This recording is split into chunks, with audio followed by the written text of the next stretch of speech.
Dr. Cole, what, in your opinion, was the greatest crime during COVID?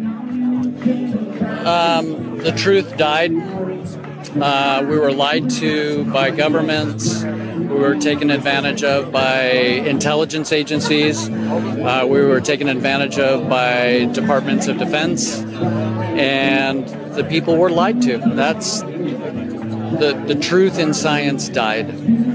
What do you see in the aftermath of the mRNA shots? I think the biggest problem we're going to be fighting for a long time is chronic autoimmune disease. These injections were contaminated with DNA.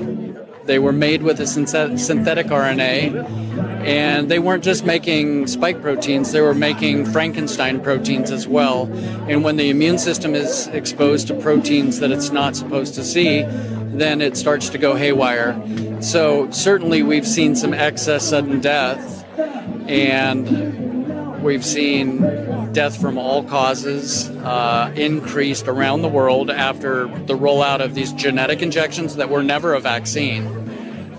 They were experimental genetic injections.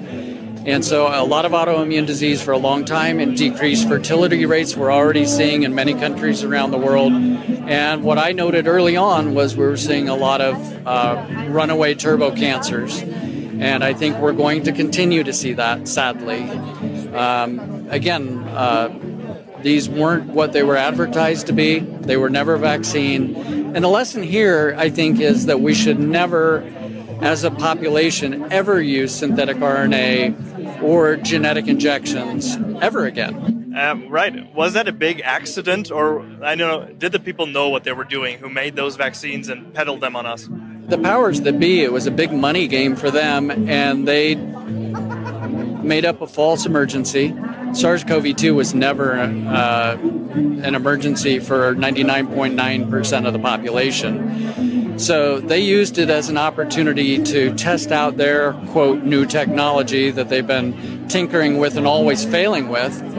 And they rolled it out onto humanity. Like I said from the stage here, they would make Mengele blush in terms of human experimentation. This was a horrendous breach of human rights around the world.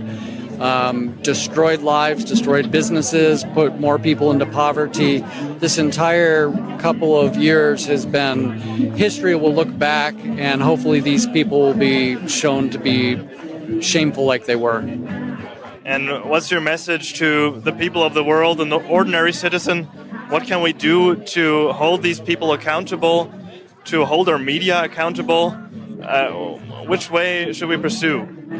Well, number one, support independent media. Number two, silence is compliance. If you stay quiet wherever you are in the world, you're complying. Raise your voice against tyranny.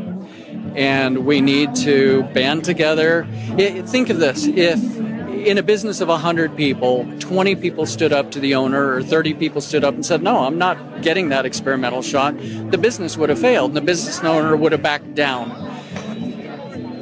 When America left Britain 250 plus years ago, it took 3% of colonists to start a revolution. When we won the war against the motherland, only 30% of Americans were red-blooded new Americans.